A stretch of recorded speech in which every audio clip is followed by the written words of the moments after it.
গত পর্বে আমরা দেখেছিলাম ঝাউজিয়ান সবার সামনে চেয়ার তুলে মিস্টার ওয়াংয়ের মাথায় আঘাত করে এবং লিকে ধন্যবাদ জানায় মিস্টার ওয়াংয়ের মুখোশটা সবার সামনে খুলে দেওয়ার জন্য।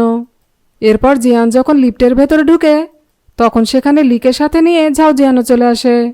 তারপর ওরা দুজন লিফট থেকে বেরিয়ে যাওয়ার সময় জিয়ান পেছন থেকে লিয়ের হাত টেনে ধরে।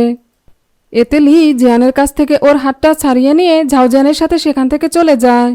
আর সেখান থেকে চলে যাওয়ার পর রেগে গিয়ে ঝাউজিয়ানকে বলে, শীতকালীন পোশাক সাপ্লাইয়ের দায়িত্বটা আমাকে না দিয়ে অন্য কাউকে কেন দেওয়া হয়েছে?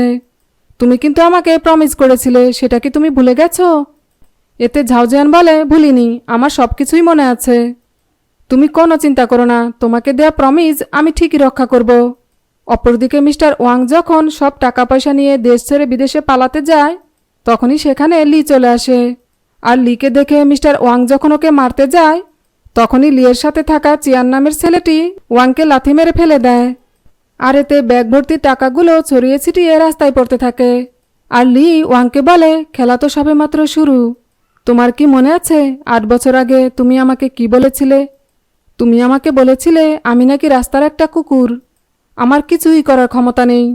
এবার দেখো আমি কি করি। এরপর রাতের বেলা লি জিয়ানের ক্যাবিনে এসে কিছু একটা খুঁজতে থাকে। আর ঠিক তখনই সেখানে জিয়ান এসে বলে, তুমি যেটা খুঁজছো সেটা এখানে নেই। আর আমি তো ভাবতেই পারছি না 10 গ্রুপের একজন ডিজাইনার ডিরেক্টর হয়েও তুমি এখানে চুরি করতে এসেছো। তখন লি বলে, তুমি আমাকে নিয়ে যা খুশি তাই ভাবতে পারো, তাতে আমার কিছুই যায় আসে না। আর হ্যাঁ, তুমি আমাকে শীতকালীন পোশাক সাপ্লাইয়ের দায়িত্বটা দাওনি, তবে আমার কিন্তু সামারের পোশাক সাপ্লাইয়ের দায়িত্বটা চাই।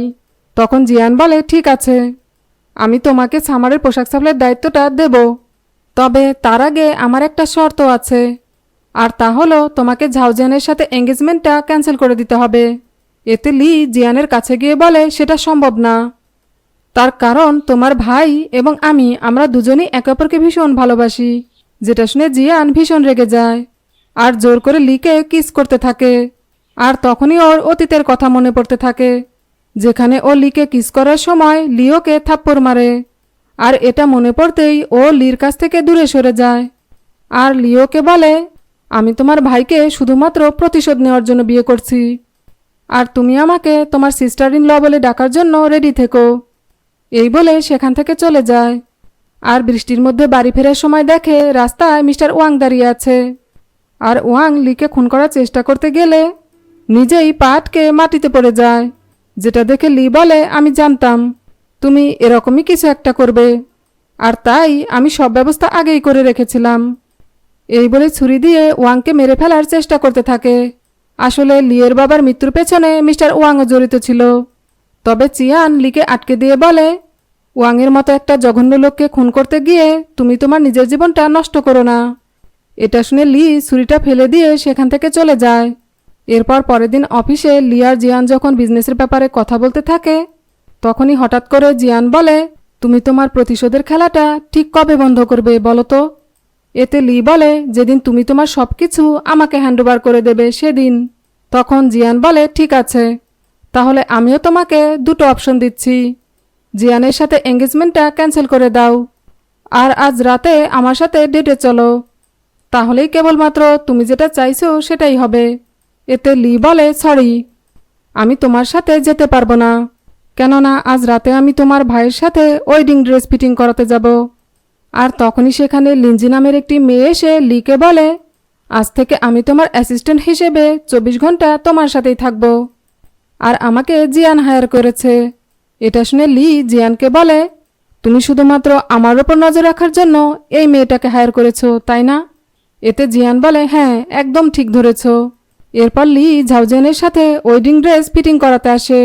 আর ঝাউজিয়ান লিকে একটা হোয়াইট কালারের ড্রেস ট্রাই করতে বলে। এতে লি বলে, ঠিক আছে। আর তখনই সেখানে জিয়ান চলে আসে আর এসেই লিকে বলে, হোয়াইট কালারের ড্রেস ট্রাই করার কোনো দরকার নেই, তোমাকে এই ব্ল্যাক ড্রেসেই ভীষণ সুন্দর লাগছে। তখন ঝাউজিয়ান জিয়ানকে বলে, তুমি এখানে কি করছো? আমি তো শুনেছিলাম আজকে নাকি তুমি লিনজির সাথে ডেটে যাবে। এতে জিয়ান বলে, আমার ডেট নিয়ে তোমাকে ভাবতে হবে না, বরং তুমি আমাকে বলো যে তুমি এখানে কি করছো। আজকে না তোমার একটা এমার্জেন্সি মিটিং আছে? তখন ঝাউজিয়ান বলে, কই না তো, আজকে তো আমার কোনো মিটিং নেই। এতে জিয়ান কাউকে একটা ফোন করে বলে, এখনই ঝাউজিয়ানের ডিপার্টমেন্টে একটা মিটিংয়ের আয়োজন করো। এই বলে ফোন কেটে দেয়। আর ঝাউজিয়ানকে বলে, এবার তাহলে তুমি মিটিংয়ে চলে যাও, ঠিক আছে?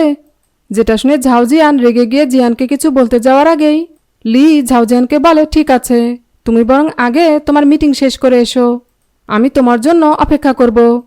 এটা শুনে ঝাউজিয়ান বাধ্য হয়ে সেখান থেকে মিটিং অ্যাটেন্ড করতে চলে যায়। আর জিয়ান লিকে বলে, কি করতে চাইছো তুমি? পাগলামি না করে ঝাউজিয়ানের সাথে তোমার এঙ্গেজমেন্টটা ক্যান্সেল করে দাও। তখন লি বলে, আমি তো তোমাকে আগেই বলেছি, 10 গ্রুপকে ধ্বংস করার জন্য তুমি যদি তোমার সব কিছু আমাকে দিয়ে দাও তাহলে আমি এই বিয়েটা ক্যান্সেল করে দেব। এতে জিয়ান বলে, আমি যেমন তোমাকে 10 গ্রুপের কোনো ক্ষতি করতে দেব না, তেমনি এই বিয়েটাও আমি কিছুতেই হতে দেব না।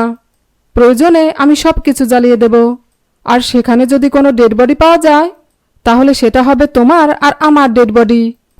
এরপর পরের দিন লিনজি লিয়ের কাজে বাধা দেয়, আর এতে লি লিনজির ওপর ভীষণ রেগে যায়, যে কারণে লিনজি জিয়ানের কাছে গিয়ে বলে, আমি আর লিয়ের সাথে কোনো কাজ করতে পারবো না। লির হয়তো মাথা খারাপ হয়ে গেছে, ও কোম্পানির জন্য সব ভুল সিদ্ধান্ত নিচ্ছে। এতে জিয়ান বলে, লি ইচ্ছে করেই তোমার সাথে এমনটা করছে, যাতে করে তুমি আর ওর সাথে কোনো কাজ না করো, কিন্তু আমি চাই তুমি ওর সাথেই কাজ করো, এত সহজে ওর পেছন ছেড়ো না। তখন লিনজিও রাজি হয়ে যায়। এরপর জিয়ান যখন বাড়িতে বসে একটা ফ্যামিলি পোর্ট্রেট দেখতে থাকে তখনই সেখানে ঝাউজিয়ান চলে আসে। আর ঝাউজিয়ানকে দেখে জিয়ান বলে, লিয়ের বয়স যখন 7 বছর ছিল তখন ও এই ফ্যামিলি পোর্ট্রেটটা এঁকেছিল, আর এটা দেখে তুমি আমাকে বলেছিলে আমি যেন বড় হয়ে লিকে বিয়ে করি আর ওর অনেক খেয়াল রাখি। আচ্ছা, তুমি তো জানো যে একটা সময় লির সাথে আমার সম্পর্ক ছিল, কিন্তু তারপরও তুমি ওকে কেন বিয়ে করতে চাইছো? লি কিন্তু তোমাকে মোটেও পছন্দ করে না, শুধুমাত্র প্রতিশোধ নেওয়ার জন্য ও তোমাকে বিয়ে করতে চাইছে, কারণ ওর একটাই উদ্দেশ্য, সেটা হলো 10 গ্রুপকে ধ্বংস করা। এতে ঝাউজিয়ান বলে, লি এখন আর আগের মতো নেই, ও এখন আর তোমাকে ভালোবাসে না, ও এখন শুধুমাত্র আমাকে ভালোবাসে, আমাকে বিয়ে করতে চায়, আর আমিও লিকে বিয়ে করব, ওকে সব কিছু থেকেই রক্ষা করব। এটা শুনে জিয়ান রেগে গিয়ে বলে, লি তোমাকে ভালোবাসে না, ও শুধুমাত্র 10 ফ্যামিলিকে ধ্বংস করার জন্য তোমাকে বিয়ে করতে চাইছে, আর সেটা তুমি কেন বুঝতে পারছো না? তখন ঝাউজিয়ান বলে, আমি লিকে অনেক ভালোবাসি, আর তাছাড়া আমাদের বাবার জন্যই কিন্তু লিয়ের বাবা মারা গেছে, কাজেই ও যা করছে একদম ঠিক করছে। এই বলেই সেখান থেকে চলে যায়। এরপর রাতের বেলা জিয়ান যখন ড্রিঙ্ক করতে থাকে তখনই সেখানে লি চলে আসে। ভিডিওটি যদি আপনাদের ভালো লেগে থাকে তাহলে এর পরের পর্বগুলো দেখার জন্য চ্যানেলটি লাইক, শেয়ার, কমেন্টস এবং সাবস্ক্রাইব করবেন।